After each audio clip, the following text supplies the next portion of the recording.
Se prendiamo in considerazione la mixolydia di Sol, le cui note sono Sol, La, Si, Do, Re, Mi, Fa, Sol, su un'armonica in Do troviamo secondo aspirato, terzo con 2 bending, aspirato, Esatto. terzo aspirato, quarto soffiato, quarto aspirato, quinto soffiato, quinto aspirato, sesto soffiato. È abbastanza semplice, nel Quindi senso che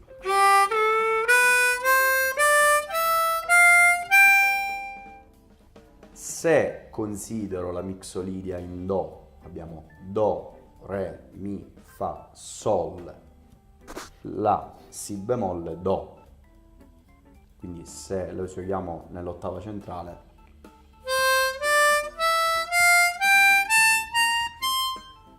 quarto soffiato, quarto aspirato, quinto soffiato, quinto aspirato, sesto soffiato, sesto aspirato, sesto soffiato con overblow, settimo soffiato.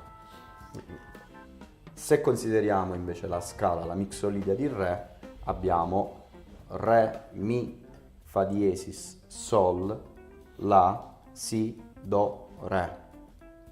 E se le eseguiamo nella prima ottava, primo aspirato, secondo soffiato, secondo aspirato con un bending, secondo aspirato, terzo aspirato con 2 bending, terzo aspirato, quarto soffiato, quarto aspirato. esattamente.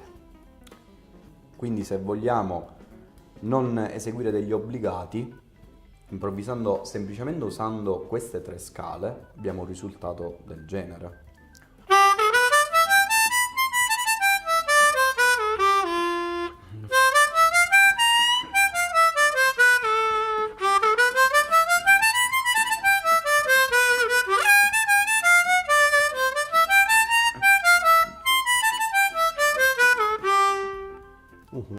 Può essere interessante suonare senza base e cercare di immaginarsi il cambio d'accordo, come hai fatto tu poco fa, ma anche semplicemente suonando poche note all'inizio e soprattutto far suonare quelle note caratteristiche negli accordi specifici.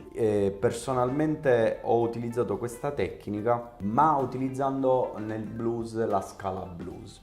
Il blues intanto permette rispetto ad altri generi musicali una libertà maggiore. Nel jazz, ad esempio, la quarta giusta è una nota da evitare e da suonare sulla tonica. Quindi se consideriamo la mixolydia settima bemolle di Sol, la quarta giusta è il Do, quindi evitare. Sul blues questo effetto, a partire dalla scala blues, la scala blues ha origine dalla pentatonica minore africana, che aveva la terza e la settima calante. Poi rispetto all'introduzione degli strumenti temperati si è creata la vera e propria scala blues per come oggi la intendiamo e la suoniamo. Nel cantato del cantante blues possiamo invece ancora assaporare queste note calanti, la terza e la settima.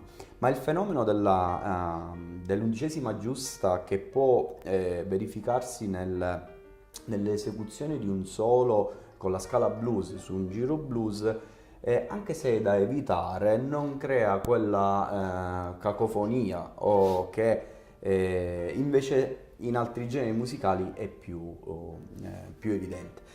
Ancora, rispetto al blues delle origini, dove tutto era eseguito secondo uno schema ben preciso, uguale a quello che hai descritto tu del prima, quarta, quinta, ma l'utilizzo di una sola scala, ovvero la scala blues, indipendentemente dal numero di accordi che fosse presente in quel giro armonico. Esattamente. Quindi utilizzare la medesima scala. Io nel blues ho provato a ragionare con il sistema che hai descritto abbastanza bene, dell'utilizzo della mixolydia e quindi dell'utilizzo di 3 mixolydi all'interno dello stesso brano sugli accordi corrispondenti con la scala blues. In seconda posizione la scala blues abbiamo in Sol, abbiamo Sol, Si bemolle, Do, Re bemolle, Re, Fa, Sol.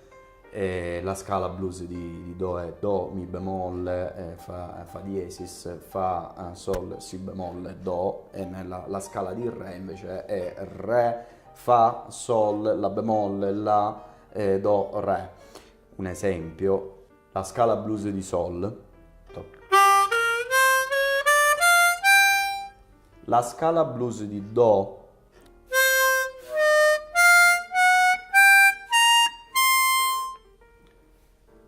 la scala blues di Re dalla prima ottava, quindi primo aspirato, secondo aspirato con 2 bending, secondo aspirato, terzo aspirato con 3 bending, terzo aspirato con 2 bending, quarto soffiato, quarto aspirato.